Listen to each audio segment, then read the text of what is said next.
Kemarin kita mendengar banyak pemberitaan dari kubu Roy Suryo yang menuntut eksekusi terhadap Sylvester Matutina, yang katanya terhadap Sylvester itu sudah ada putusan Mahkamah Agung 1 tahun 6 bulan. Putusan itu berarti inkrah, ya, terkait dengan tindak pidana fitnah atau pencemaran nama baik terhadap Pak JK. Dan putusan itu sudah berlangsung sejak 2019. Tapi konon sampai saat ini Kejari, ya, Kejaksaan Negeri Jakarta Selatan itu tidak pernah mengeksekusi Sylvester. Nah, itu dituntut oleh kubu Roy Suryo agar Kejaksaan Negeri fair dan adil, yaitu mengeksekusi Sylvester ke dalam penjara. Nah, terkait hal ini, kalau benar putusan itu ada, saya juga ikut mendorong agar Kejari itu fair dan adil, menegakkan hukum dengan adil untuk semua orang. Jangan pilih kasih, jangan mentang-mentang Sylvester itu adalah pendukung Pak Jokowi atau yang bahkan disebut-sebut sebagai salah satu diehardnya Pak Jokowi.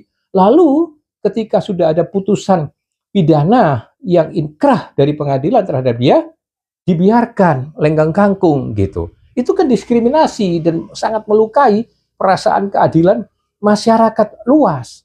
Selain itu juga perilaku Kejari seperti itu tentu bukan hanya melukai rasa keadilan masyarakat, tapi bahkan mendowngrade sendiri karakter dan kepribadian Pak Jokowi. Juga merusak nama baik Pak Jokowi. Itu kan asumsinya seakan-akan kalau orang-orang yang pro Jokowi mendapat perlakuan istimewa. Bahkan bisa imun, bisa kebal hukum. Di Indonesia, bahkan di muka bumi ini kan tidak boleh ada manusia yang kebal hukum itu. Ya. Kalau toh ada hak imunitas, itu hanya berlaku ke atas pihak-pihak tertentu, misalnya pada advokat. Itu pun oleh karena dia dalam rangka menjalankan profesi pembelaan kepada kliennya dengan etiket baik gitu. Ya. Jadi singkatnya terhadap orang-orang sekalipun dia pendukung penguasa atau bahkan mantan penguasa, kalau dia bersalah dan sudah ada putusan pengadilan yang bersifat tetap, ya harus konsekuen dieksekusi. Kalau tidak, sekali lagi, itu sangat melukai rasa keadilan rakyat dan bahkan merusak nama baik serta reputasi dari Pak Jokowi sendiri. Seakan-akan, wah, kalau Pak Jokowi seperti itu perilakunya, tidak taat hukum, ya kan? Terus mentang-mentang kekuasaan dan sebagainya. Padahal apakah benar semacam itu? Kan tidak. Kita tidak bisa menyimpulkan bahwa Pak Jokowi senang akan hal itu atau memang seperti itu karakternya. Saya percaya bahwa Pak Jokowi sendiri taat hukum. Nah, orang-orang sekitarnya, pendukung-pendukungnya ini yang kadang-kadang overacting, berlebihan. Maka saya sekali lagi mendukung proses penegakan hukum yang adil, yang fair, yang tidak melukai rasa keadilan rakyat. Ingat loh, APH dalam hal ini kejaksaan, ya, itu adalah aparat penegak hukum yang harus menunjukkan nilai-nilai keadilan di dalam penegakan hukum, ya, yang harus menunjukkan fairness, ya, perilaku-perilaku yang etis dan patut. Jangan sekali lagi oleh karena itu terjadi kepada orang-orang tertentu, yaitu yang dekat pada kekuasaan, lalu penegakan hukum menjadi diskriminatif.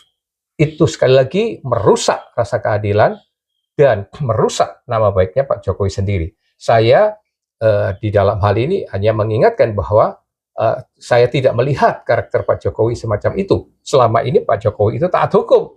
Jadi jangan kita rusak reputasinya, ya, bahkan oleh orang-orang pendukungnya, juga oleh aparat penegak hukum sendiri. Sehingga kalau isu tentang tuntutan Pak Jokowi terhadap seluruh orang-orang yang selama ini menuduh dia berijazah palsu, menggunakan dokumen palsu, ya, itu bisa berjalan dengan fair, dengan objektif, ya, dengan profesional penegakan hukumnya, ya. Jadi tidak dirusak oleh hal-hal diskriminasi, perlakuan penegakan hukum yang diskriminasi seperti ini. Juga untuk pendukung-pendukung Pak Jokowi yang lain, tidak perlu ada melakukan tekanan-tekanan kepada pihak siapapun, musuh-musuh lawan-lawan Pak Jokowi. Biar saja diuji secara hukum. Boleh saja semua orang ikut latah, menuduh, mendukung, ya, sentimen pada Pak Jokowi. Pak Jokowi menggunakan ijazah palsu, tapi ujungnya kan diuji nanti secara hukum. Benar nggak ocehan itu, teriakan itu? Ya, kenapa harus melakukan tekanan, melakukan perilaku-perilaku yang di luar etika, ya, di luar kepatutan? Kita yakin Pak Jokowi itu lulusan Fakultas Kehutanan UGM, maka biar semuanya diuji secara hukum dengan fair, adil, singkatnya dengan profesional. Itu catatan saya dan salam merah putih.